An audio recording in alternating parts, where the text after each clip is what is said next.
in First Timothy chapter 1 is faith. The faith of the church, its doctrine. Chapter 2 is the order of the church, and chapter 3 is concerning officers of the church, and chapter 4 describes the uh, apostasy that was coming, and chapter 5 and 6 tells the duties of the officers. In Second Timothy, Paul deals with the afflictions of the church in chapter 1 and the activity of the church in chapter 2. Then the apostasy of the church and the intelligence of the church follow in chapter 3 and 4. So thus, Titus has the same theme.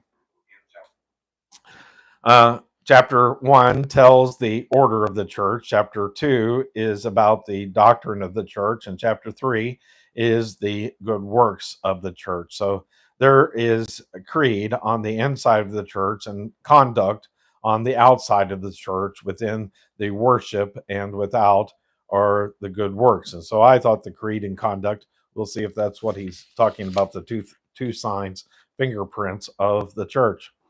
The church today manifests itself in a local assembly. It first puts up a building. In Paul's day, they didn't have a building. That's one thing they didn't need, because they were not building churches. They generally met in homes and probably in public buildings. We know in Ephesus that Paul used, probably rented, uh, the school of Tyrannus. I suppose Paul used the auditorium during the siesta time each day. People came in from everywhere to hear him preach. That could be as characterized as a local assembly, and it became a local church in Ephesus. In order to be a local assembly, the church must have certain things to characterize it. It must have a creed, and its doctrines must be accurate. So there's the two things. The creed and the doctrines must be accurate. These two, um, there are two verses that summarize Paul's message in this epistle.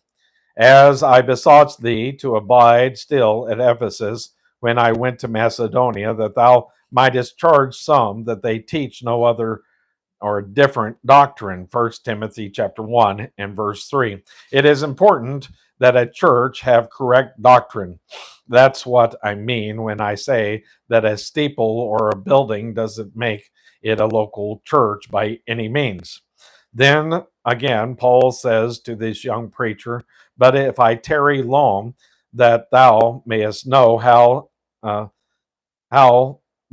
though thou ought to behave thyself in the house of God, which is the church of the living God, and the pillar and ground of the truth. First Timothy chapter 3 and verse 15. The local church is made up of believers who are members of the body of Christ. In order for them to function, they need leadership. Somebody has to be appointed to sweep the place out, and somebody to build a fire in the stove if they have one. In the first little church that I served, I swept the church out sometimes, and on Sunday morning, because it was a little country church, the first one who got there built a fire in the stove.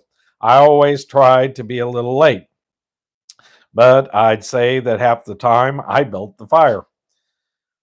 Those things are essential. Also, it's nice to have a choir and a song leader. In addition to this, Paul is going to say that the officers are essential for the church to be orderly. There must be officers, and they must meet certain requirements.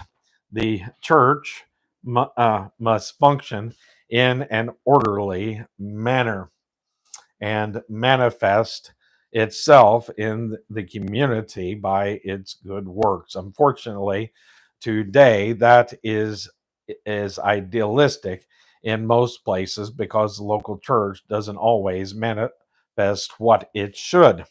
And so that concludes that